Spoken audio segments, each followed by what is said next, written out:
รู้สึกในใดที่ไอเตียงเรามารู้สึกโชคดีรู้สึกโชคดีป่ะโชคดีนะปกติก็บ่มีไผมาช่วยแบบนี้ป่ะตัวอย่างว่าเบาเจ็บบอกให้น้องไปยืมเนี่ยดินวางเปล่าได้บ่เพราะว่าเบาเจ็บสิเฮ็ดสวนผักให้สิซื้อแนวผักกาดผักชีหยังผักบงหยังคือสิได้สิลองไปคอนเขานำเจ้าของกินก่อนวัดพี่น้องเด้พี่น้องของน้องเด้ไปใส่เบิดมีพี่น้องพี่น้องทางพ่อทางแม่บ่มีบ่เขาทิ่มเบิดแล้วจังได๋จังว่าเขาทิ่มแล้วเฮามันทุกข์เขาเลยทิ่ม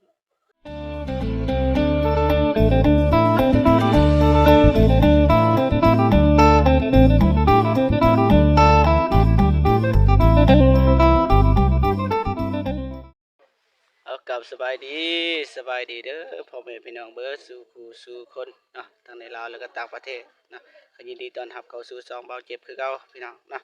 มื้อนี้ก็บ่มีหยังหลายเนาะมากับอ้ายอนุเพิ่นครับสวัสดีสบายดีเด้อ FC ทุกท่านเนาะขอบอกขอบใจเด้อทาง FC ทุกท่านเนาะแต่ก็ทางอ้ายเพิ่นพี่น้องเอ้ยเนาะที่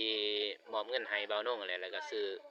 เพิ่นอุดหนุนทางหารเบาโน่งเนาะเพิ่นว่าเป็นสะพานบุญให้เบาโน่งอะไรเพิ่นว่าให้เบาโน่งนี่บ่แม่นเบาเป็นสะพานบุญให้เบาโน่งพี่น้องให้เบาโน่งเนาะมาเป็นพระสะพานบุญให้เพิ่นพี่น้องเนาะเอาบุญเพิ่นว่าเอาศีลนำผีทรายเพิ่นเนาะเพิ่นว่าไปพากันแหละเนาะเพิ่นว่าคือเครื่องนี่ก็เบานุ่งซื้ออยู่ห้านเนาะเพิ่นสนับสนุนเพิ่นว่าอุดหนุนเบานุ่งพี่น้องเอ้ยเนาะก็เลยมาให้แบ่งเบาเจ็บเพิ่นพอได้ไปพักน้องนะพวกเฮาก็ไปนำกันพี่น้องเอ้ยเนาะแม่นก็ประมาณนี้แหละโดยผ่านให้เบาเจ็บต่อใจอายเพิ่นเนาะโดยเอาไปโอเคไปไปถ่ายน้องเพิ่นเลยเนาะโดยไปโอ้สบายดีเนาะสบายดี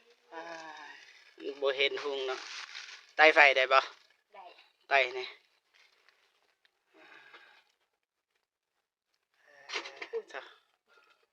ตกเลยใจเย็น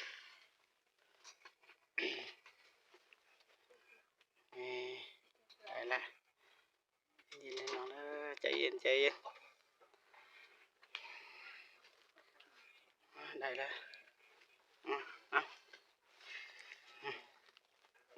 มื้อนี้ก็เสียงเบาคือเก่าพี่น้องคือว่าเบาเจ็บเองก็มีไมค์อยู่แต่ว่าโทรศัพท์มันทำบ่ได้นะเวลาเสียเป็นหยังมันบ่ดังนะจะเป็นที่เปลี่ยนโทรศัพท์ใหม่แต่ว่าเบาเจ็บบ่มีเงินก็เลยบ่ได้เปลี่ยนก็เลยได้ใช้นั่นนี่คือต่อไปนะไอเตียงทองเพิ่นมาบ่เครื่องหลายเต็มเลยพี่น้องนี่กระทึกคือโคมเลยมีหยังแน่เนาะไล่เบิ่ง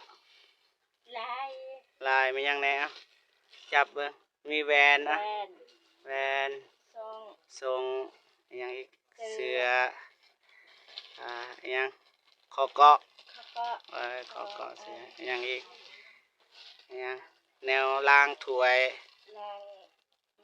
แม่นล่างถ้วยล่างหม้ออยู่ในหันแหละมีจอกสไลด์โอ้คือลายแท้มีฟอยทูแขวมีสบู่บ่เห็นแชมพูสระแล้วก็นวดแม่นบ่ครบบ่ใส่มีสระแล้วก็นวดยาสีฟันบิลดยังอีกแฟบมีโอยังอีก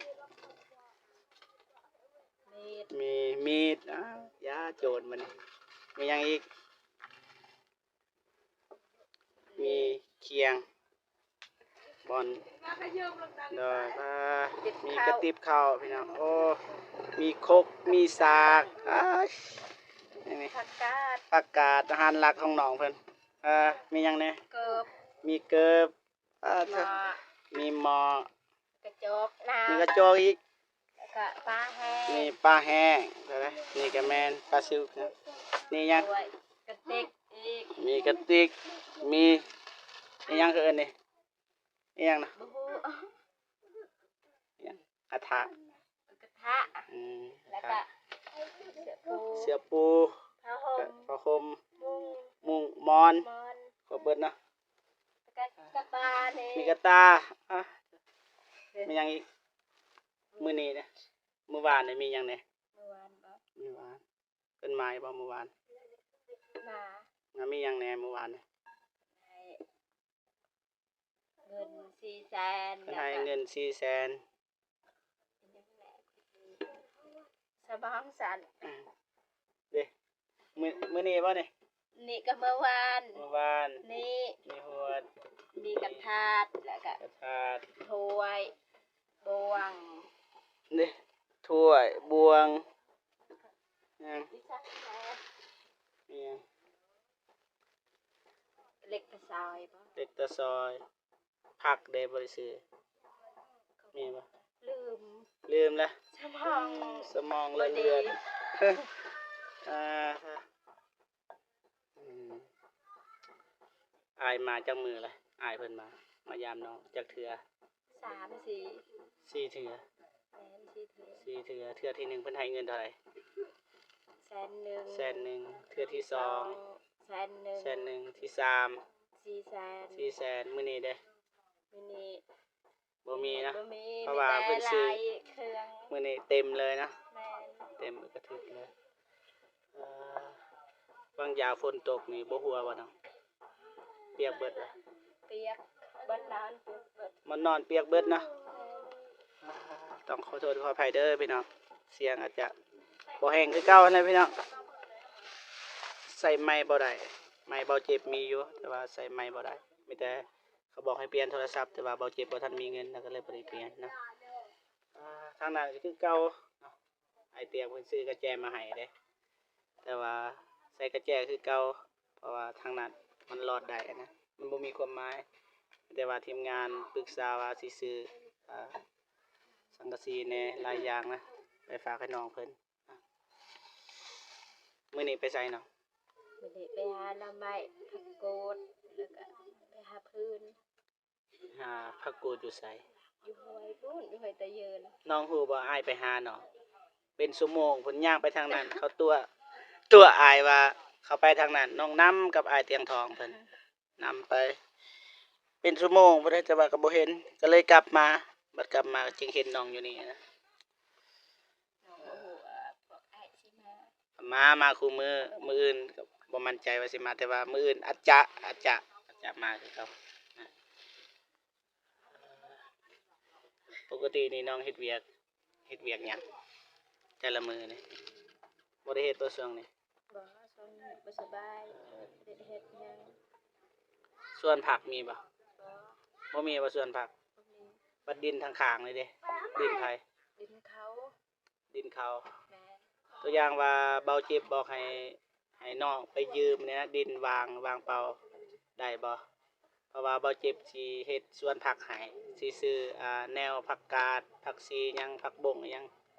คือสิได้ ได้ สิล ปะ องไปขอนํเขานำเจ้าของดินก่อน ขอเด้อ โดย มื้อหน้าเบาเจ็บก็สิซอยเฮ็ดสวนพอได้มีของกินนะฉะนั้นว่าไปหาแนวนี้แนวนั้นมันบ่ได้นะคันได้เฮ็ดสวนผักมันก็มีกินเนาะแห่งของมักของน้องเด้มักผักกาดกินข้าวแล้วบ่ กินข้าวแล้ว กินกับหยัง กินกับหน่อไม้ หน่อไม้ใส่ของกิน พุ่น ใส่ไปเอาให้เบิ่งอยากเบิ่งเขากินบัดไข่หยังที่อายเราเอาให้ได้บ่ได้เฮ็ดกินบ่ ยังบ่ทันได้เฮ็ดกิน ยังประหยัดบ่ แม่ อืมข้าวนี่ก็ยังหลายเนาะข้าวนี่ ยังบ่ทันได้กินเขา ยังบ่ทันกินอืมโดยไปเดือนน้องก็ดูเบิดจะเปียกเบิดพี่น้องทางนี้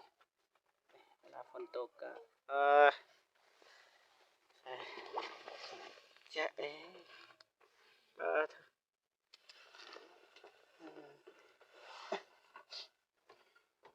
นี่บ่ของกินเนาะ แม่น แซ่บอยู่บ่ แซ่บ หน่อไม้หยัง หน่อไม้ โอ้โหภาษาลาว หน่อไม้ไล่บ่ แม่น อืมเอ้ยใจเย็นๆนะจะได้นอนเมื่อคืนนี่จะได้ฝันดีบ่ อันเดียว บ่มีคนมากวนบ่ เบอร์ บ่มีบ่ เบอร์ ยินข่าวว่าไอ้เตียงแล้วว่า มีผู้ชายมาเบิ่งหรือว่าขึ้นเฮือนมีบ่เคยมีบ่ เคย เคยมี เคย ผู้บ่าวบ่ บ่แม่น ไผ คนมีเมียแล้ว คนมีเมียแล้วโอ้เพิ่นบ่ได้เฮ็ดหยังน้องบ่ ยังบ่ทันได้เฮ็ดหยังแต่ว่าขึ้นเฮือนแล้วพอดีก็ได้ยินทัน น้องได้ยินแล้วก็เฮ็ดแนวใด ห้องเอิ้น ห้องเอิ้นผู้คนในบ้านเนาะ แม่น พอดีเพิ่นก็เฮ็ดแนวใดเพิ่นหนีบัดนี้เนาะ เพิ่นเด้ อ๋อคนบ้านอยู่ไส คนบ้านคำก็พูดแต่ บ้าน บ่ กำ ฮู้ กอ ชื่อ อ๋ออยู่คนเดียวก็ให้ระมัดระวังเลยแหละน้องเอ้ยนี่เพิ่นซื้อบ่เพิ่นซื้อมาให้บ่ ไอเทียงซื้อมาให้ ไอ้เตียงเราซื้อเนาะ ไอเตียงทอง ดีใจบ่ ดีใจ ดีใจแฮงบ่แฮงซำใดลองอธิบายมาแบบว่าที่เรามานะรู้สึกแนวใดที่ไอ้เตียงเรามา รู้สึกโชคดี รู้สึกโชคดีบ่โชคดีนะปกติก็บ่มีไผมาช่วยแบบนี้บ่วัดพี่น้องเด้อพี่น้องของน้องเด้อไปใส่เบิด มีพี่น้อง เอ้าพี่น้องทางพ่อทางแม่บ่มีบ่ เขาทิมเบิดแล้ว จังได๋จังว่าเขาทีม แล้วเฮามันทุกข์เขาเลยทิม เขาทีมแบบว่าเขาบ่อยากจะได้แหละเขาบ่อยากเอิ้นพี่น้องอันนั้นเนาะแบบว่าเฮาบ่มีหยังเนาะ แล้วเฮาทุกข์ยากเขาบ่อยากเอิ้น แบบว่าเขาตัดขาดใต้ต้นนั้นเด้มื้อนี้อายก็บ่มีหยังหลายเอาเครื่องที่อายอนงเพิ่นแบ่งให้เบาเจ็บให้ไปแจกช่วยเหลือน้องนะอายก็บ่มีหยังเครื่องก็เครื่องอายคนไทยแต่ว่าเพิ่นไปอยู่เกาหลีนะเพิ่นฝากมาให้เบาอนงแต่ว่าเบาอนงก็ให้เบาเจ็บนำแบ่งกันนะว่าอยากไปช่วยภัยนะอยากให้ผู้ใดก็ให้ได้นะประมาณนี้เด้อพี่น้องเอาเจ็บก็สิเอาเครื่องให้น้องเพิ่นนะบ่หลายแล้วก็แบ่งกันไปให้เพิ่นว่าแบ่งกันให้เพิ่นได้ให้มีให้น้องบ่มีบ่อ่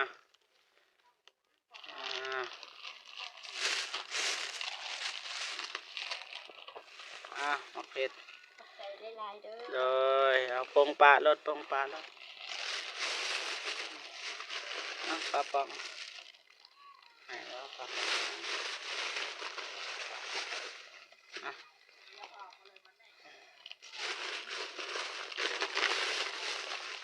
เอาสบู่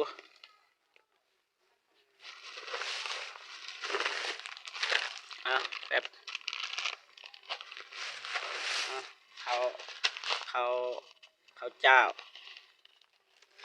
มีหรือว่าเขาเจ้าบ่มีแต่ข้าวเหนียว ของ ของไผ ไอ้จังมาให้อันคือ อ้ายนงบ่ แม่นไอ้เนาะ อ่ะเป็งนัวเรือตัดไปเวทมีแหละดีใจป่ะ ใจ ดีใจแฮงนะฝากขอบใจอายเพิ่นแหน่ ขอบใจหลายๆเด้อ อวยพ่อในเพิ่นแหน่หน่อยหนึงก็ยังดี ขอให้ ขอให้ ให้ร่ำให้รวยเด้อ ร่ำให้รวย ความเจ็บได้ความไข้ใหญ่มีให้อยู่ดีมีแห้ง เด้อ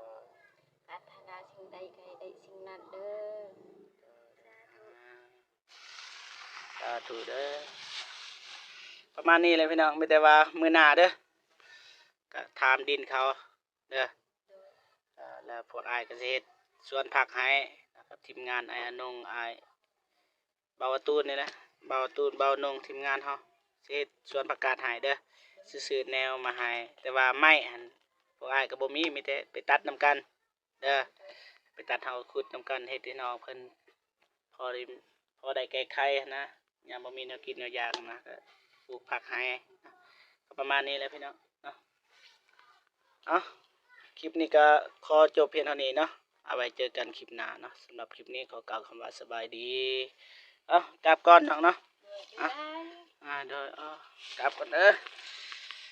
ประมาณนี้เลยพี่น้อง